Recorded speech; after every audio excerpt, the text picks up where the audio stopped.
Pernahkah kalian melihat orang dengan ciri fisik seperti pada gambar berikut? Gambar tersebut menunjukkan seorang anak pengidap sindrom Down. Sindrom Down adalah suatu kondisi keterbelakangan perkembangan fisik dan mental anak yang diakibatkan oleh adanya abnormalitas kromosom. Abnormalitas tersebut terjadi akibat sepasang kromosom yang mengalami gagal berpisah saat terjadi pembelahan. Sindrom Down termasuk salah satu contoh kelainan yang diakibatkan oleh dampak mutasi yang bersifat merugikan. Tahukah kalian bahwa selain bersifat merugikan, mutasi ternyata juga memiliki peran yang menguntungkan bagi kehidupan manusia.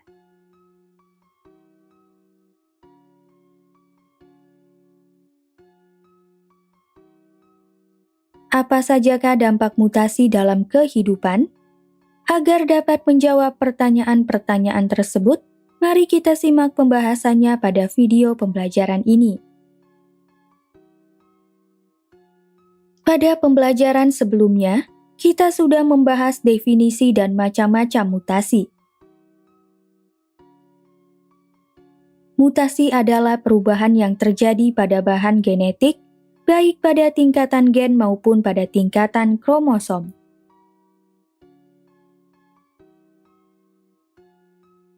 Beberapa makhluk hidup dapat mengalami perubahan genetik. Perubahan genetik tersebut dapat diakibatkan oleh adanya peristiwa mutasi. Peristiwa mutasi yang terjadi dalam kehidupan dapat bersifat menguntungkan ataupun merugikan. Kita akan membahas dampak mutasi yang bersifat merugikan terlebih dahulu.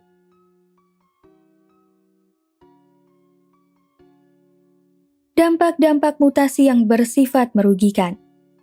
Mutasi yang terjadi pada manusia dapat menyebabkan berbagai kelainan atau penyakit. Kelainan atau penyakit tersebut terjadi akibat mutasi gen dan mutasi kromosom.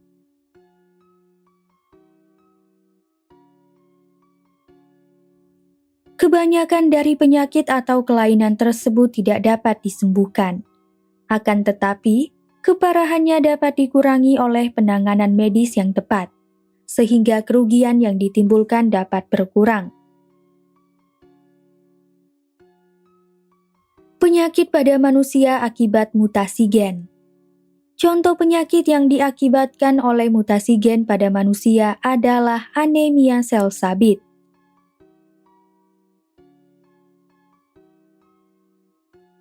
Kesalahan susunan basa pada molekul DNA dapat menyebabkan seseorang memiliki sel darah merah yang bentuknya tidak sempurna atau seperti bulan sabit, sehingga dapat menyebabkan pengikatan oksigen yang tidak sempurna, penggumpalan darah, pembengkakan, dan gangguan hati.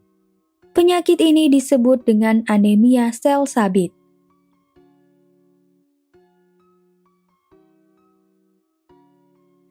Penyakit anemia sel sabit ditandai dengan sel darah merah yang berbentuk sabit dan bersifat menurun.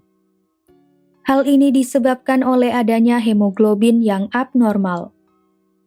Hemoglobin pada penderita anemia sel sabit mengalami kelainan gen, yaitu terjadi penggantian satu basa nitrogen, sehingga menghasilkan asam amino jenis lain yang mengakibatkan abnormalitas susunan rantai polipeptida pada molekul hemoglobin.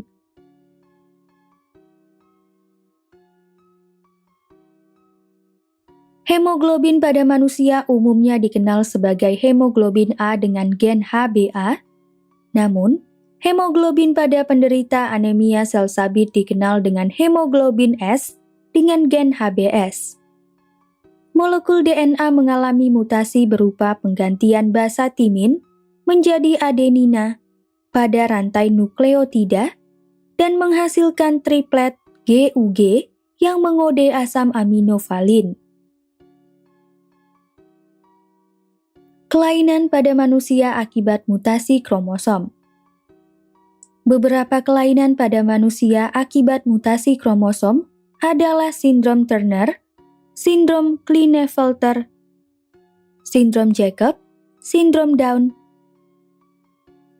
sindrom meta-female, sindrom Patau, dan sindrom Edward.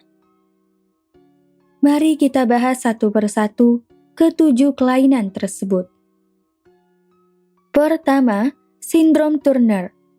Sindrom Turner atau monosomi X adalah kelainan genetik yang hanya diderita oleh perempuan karena hilangnya salah satu kromosom kelamin X. Individu dengan sindrom Turner memiliki karyotipe 44A plus X atau 45XO.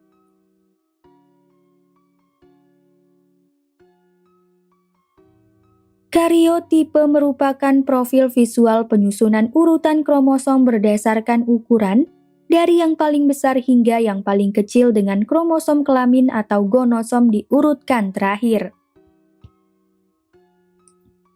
Karyotipe digunakan untuk mengidentifikasi abnormalitas tertentu dalam kromosom, seperti abnormalitas jumlah kromosom atau aneusomi.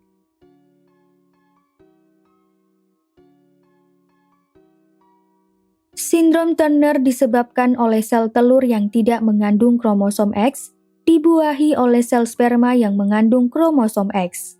Sel telur tanpa kromosom X terbentuk akibat gagal berpisah pada tahap meiosis 1 atau 2 dalam pembentukan sel telur atau oogenesis.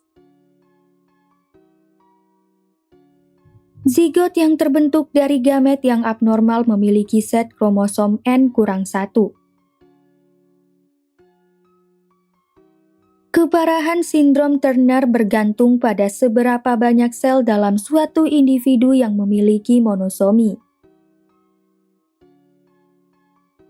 Seseorang yang mengalami sindrom Turner memiliki ciri-ciri sebagai berikut. Memiliki tinggi badan yang cenderung pendek atau kurang lebih 120 cm. Memiliki leher yang pendek dengan selaput pada leher, mengalami penghambatan pertumbuhan payudara dan rambut kelamin, memiliki dada yang lebar dan puting susu yang terletak berjauhan, mengalami penghambatan tanda kelamin sekunder, memiliki kecerdasan normal, tetapi dapat memiliki kesulitan belajar. Tidak mengalami menstruasi atau amenorea dan steril atau mandul akibat ovarium tidak berkembang.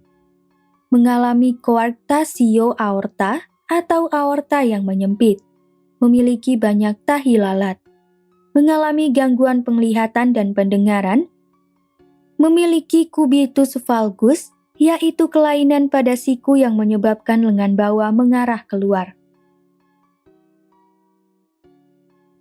Kedua, sindrom Klinefelter atau trisomi pada gonosom. Sindrom Klinefelter adalah kelainan genetik yang diderita laki-laki akibat kelebihan salinan kromosom X tambahan. Individu dengan sindrom Klinefelter memiliki karyotipe 44A plus XXY atau 46XXY.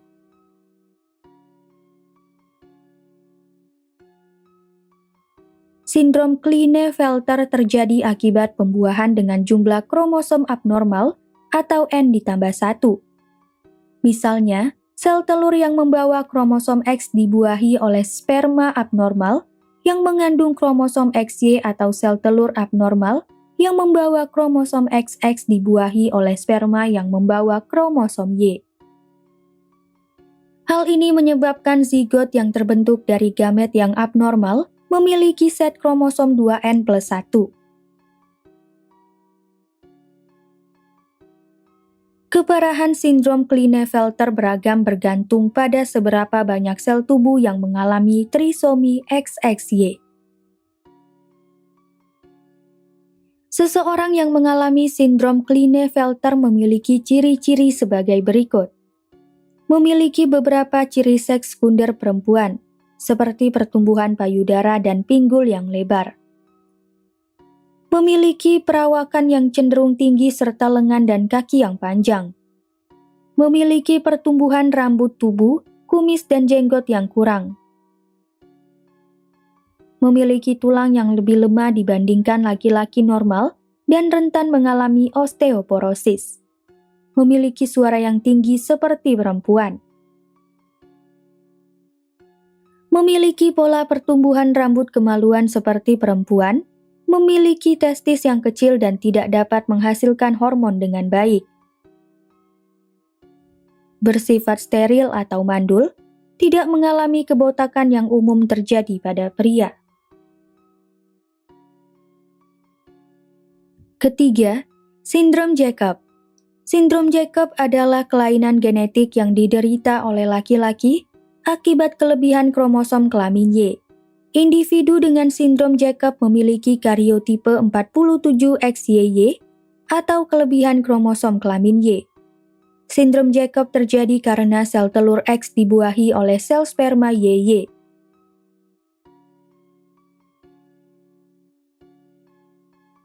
Hal ini menyebabkan zigot yang terbentuk dari gamet yang abnormal memiliki set kromosom 2N+1. Sel sperma YY terbentuk akibat gagal berpisah, sehingga satu sel sperma memiliki dua salinan kromosom Y dan memiliki set kromosom N+1. Umumnya, sindrom Jacobs memiliki gejala yang ringan, sehingga tidak terdiagnosis. Seseorang yang mengalami sindrom Jacob memiliki ciri-ciri sebagai berikut.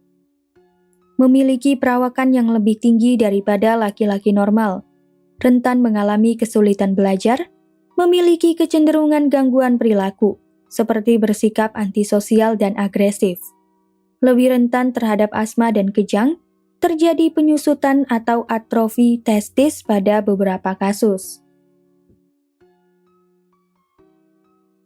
Keempat, sindrom Down. Sindrom Down atau trisomi 21 adalah kondisi paling umum yang disebabkan oleh abnormalitas kromosom. Penderita sindrom Down memiliki karyotipe 45A ditambah 21 ditambah XX atau 45A ditambah 21 ditambah XY.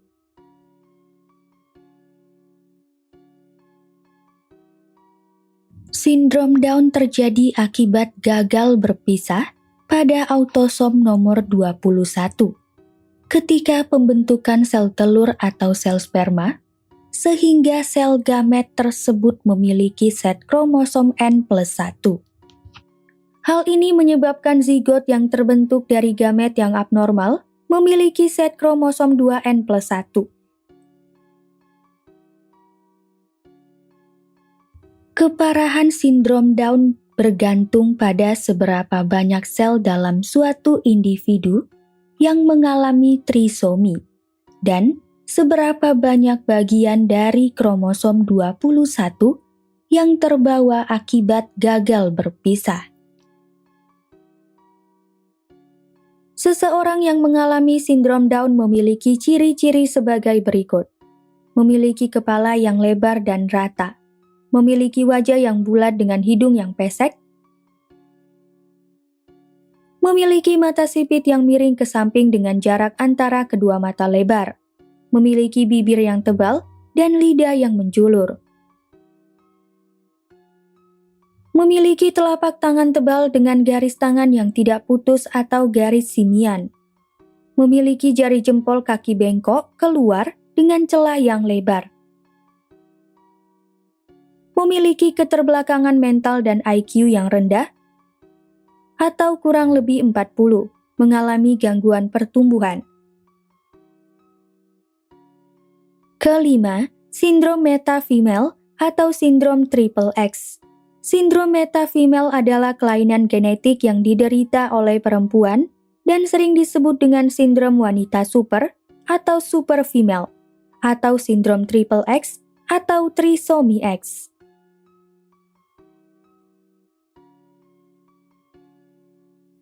Individu dengan sindrom meta-female memiliki karyotipe 44 ditambah XXX atau dinotasikan sebagai 47 XXX.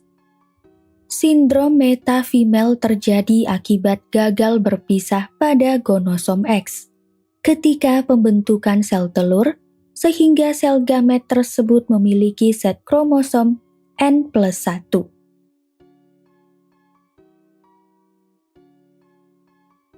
Jika sel telur abnormal tersebut dibuahi oleh sel sperma yang mengandung kromosom X, zigot yang terbentuk akan memiliki karyotipe sindrom metafemel. Hal ini menyebabkan zigot yang terbentuk dari gamet yang abnormal memiliki set kromosom 2N+1.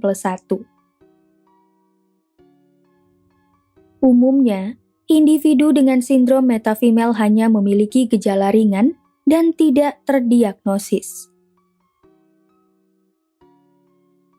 Seseorang yang mengalami sindrom metafemel memiliki ciri-ciri sebagai berikut. Penderita memiliki gangguan belajar dan perilaku. Penderita memiliki tonus otot lemah. Pada beberapa kasus penderita memiliki payudara yang tidak berkembang. Pada beberapa kasus, penderita mengalami menstruasi yang tidak teratur dan steril. Pada sedikit kasus, penderita memiliki abnormalitas ginjal. Keenam, sindrom Patau atau trisomi 13. Sindrom Patau adalah kelainan genetik yang disebabkan oleh adanya kelebihan kromosom tubuh atau autosom nomor 13 atau dikenal sebagai trisomi 13. Penderita sindrom Patau memiliki karyotipe 45A ditambah 13 ditambah XX atau 45A ditambah 13 ditambah XY.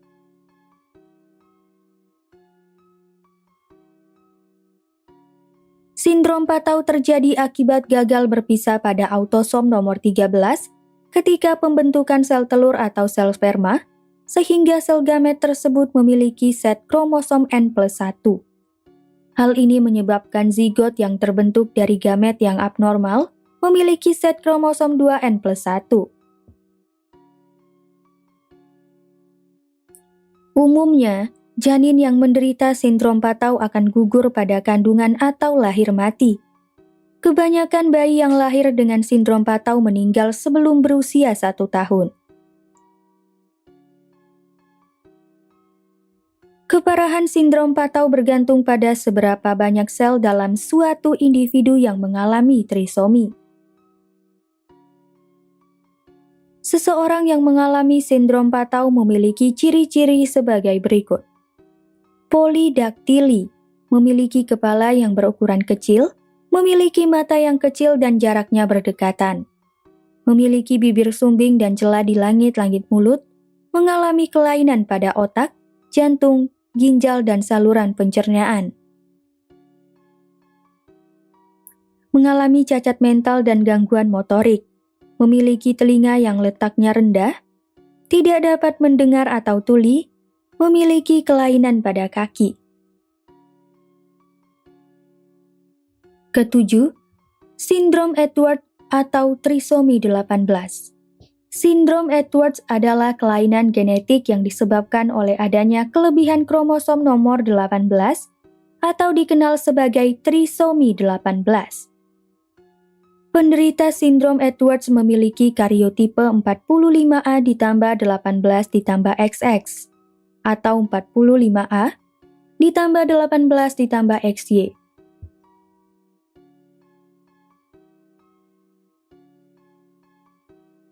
Sindrom Edwards terjadi akibat gagal berpisah pada autosom nomor 18 ketika pembentukan sel telur atau sel sperma sehingga sel gamet tersebut memiliki set kromosom N+1.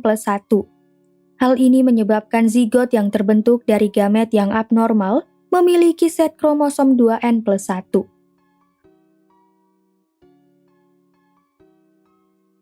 Umumnya, janin yang menderita sindrom Edwards akan gugur pada kandungan atau lahir mati. Kebanyakan bayi yang lahir dengan sindrom Edwards meninggal sebelum berusia 1 tahun. Keparahan sindrom Edwards bergantung pada seberapa banyak sel dalam suatu individu yang mengalami trisomi. dan seberapa banyak bagian dari kromosom 18 yang terbawa akibat gagal berpisah. Akan tetapi, semua bayi dengan sindrom Edwards akan mengalami disabilitas. Seseorang yang mengalami sindrom Edwards memiliki ciri-ciri sebagai berikut. Memiliki ukuran tubuh yang kecil, memiliki kepala yang berukuran kecil dengan tulang tengkorak yang lonjong dan rahang bawah yang kecil. Memiliki jari yang tumpang tindih ketika tangan berada dalam posisi menggenggam. Memiliki kaki pengkor, memiliki tonus otot yang rendah. Memiliki dada yang pendek dan lebar, memiliki kedudukan telinga yang rendah, memiliki mulut yang kecil, mengalami keterbelakangan mental, mengalami kelainan pada jantung, paru-paru, ginjal, dan saluran pencernaan.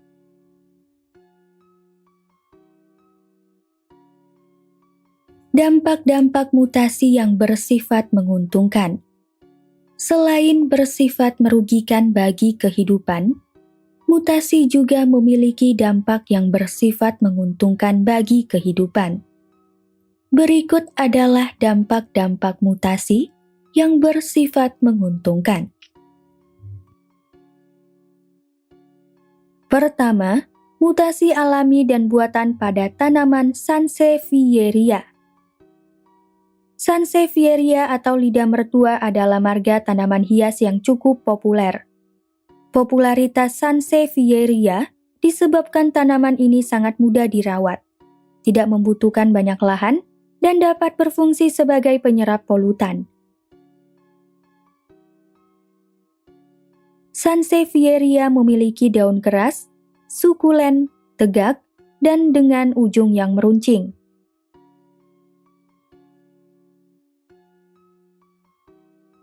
Sansevieria memiliki beragam variasi. Bertambahnya variasi penampilan dan karakter Sansevieria banyak dipengaruhi oleh adanya mutasi dari spesies yang sama, sehingga menampilkan bentuk, ukuran, dan warna daun yang berbeda. Mutasi dapat terjadi akibat perbanyakan melalui stek daun dan karena adanya pengaruh dari faktor lingkungan, seperti tingkat kesuburan tanah, suhu, dan pengaruh cahaya.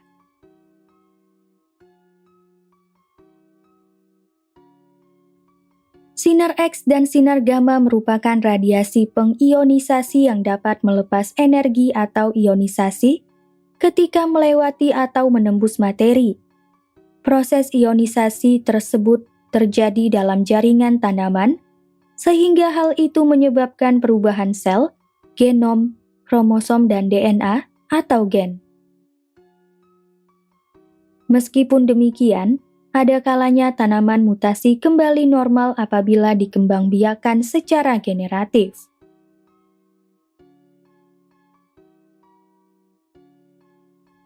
Hal ini disebabkan walaupun mengalami mutasi, tanaman mutan tetap menyimpan gen normal. Pada generasi tertentu, gen normal tersebut berpeluang muncul kembali. Mutasi akan bertahan apabila bagian tanaman yang mengalami mutasi diisolasi atau diambil dan diperbanyak melalui kultur jaringan. Sansevieria trifasciata merupakan jenis Sansevieria yang paling banyak menghasilkan varian-varian baru. Kedua, penggunaan colchicine pada semangka tanpa biji. Pada budidaya semangka tanpa biji, pemberian colchicine pada tunas dan perendaman biji semangka ke dalam colchicine dapat mencegah terbentuknya benang-benang spindel selama terjadi pembelahan mitosis. Tanpa benang spindel, kromatid-kromatid tidak dapat dipisahkan. Akibatnya, terjadi pelipat gandaan jumlah kromosom, seperti 3N atau triploid, yang merupakan bibit semangka tanpa biji. Semangka triploid yang tidak menghasilkan biji disebabkan pembentukan biji membutuhkan reduksi ploidi kromosom menjadi setengah dari induknya. Ketiga, penggunaan radiasi sinar gamma pada sorghum. Tanaman sorghum merupakan serealia yang umum digunakan di Indonesia sebagai pakan ternak dan bahan makanan. Tanaman sorghum memiliki kelebihan dibandingkan dengan tanaman pangan lainnya, yaitu produksi yang tinggi, kandungan protein dan lemak yang tinggi, serta tahan terhadap kekeringan. Berdasarkan kelebihan tersebut, Batan atau Badan Tenaga Nuklir Nasional mengembangkan tanaman sorghum untuk memperoleh tanaman unggul dengan cara radiasi sinar gamma. Seleksi tanaman dilakukan mulai generasi kedua setelah perlakuan radiasi. Seleksi tersebut dilanjutkan pada generasi-generasi berikutnya yang bersifat unggul sampai diperoleh tanaman yang bersifat homozigot. Mutan yang dihasilkan memiliki sifat lebih tahan terhadap kekeringan dan memiliki produktivitas yang lebih tinggi. Sejumlah mutan tanaman sorghum hasil radiasi sinar gamma yang diperoleh adalah jenis B100, B95, B72, dan B68. Keempat, penggunaan sinar radioaktif atau radioterapi pada pengobatan tumor dan kanker. Radioterapi merupakan salah satu metode pengobatan tumor dan kanker yang saat ini digunakan dalam bidang kedokteran selain pembedahan dan kemoterapi. Pengobatan ini menggunakan radiasi sinar X dan sinar gamma untuk membunuh sel tumor dan kanker.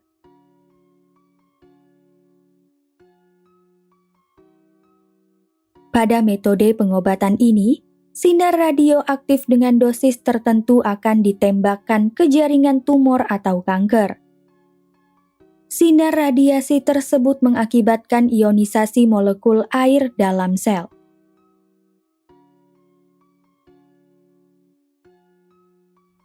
Ionisasi molekul air akan mengakibatkan terbentuknya radikal bebas di dalam sel.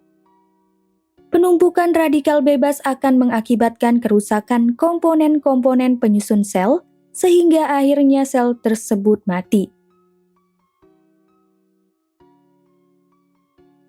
Lintasan sinar radioaktif juga dapat menimbulkan kerusakan sel akibat kerusakan DNA yang dapat diikuti dengan kematian sel. Selain itu, pemberian radioterapi juga dapat dilakukan secara internal dengan menggunakan kateter dan selang intravena atau infus. Kesimpulan: peristiwa mutasi yang terjadi dalam kehidupan dapat bersifat menguntungkan ataupun merugikan. Mutasi yang bersifat merugikan pada manusia dapat menyebabkan berbagai kelainan atau penyakit. Kelainan atau penyakit tersebut terjadi akibat mutasi gen dan mutasi kromosom. Contoh penyakit yang diakibatkan oleh mutasi gen pada manusia adalah anemia sel sabit.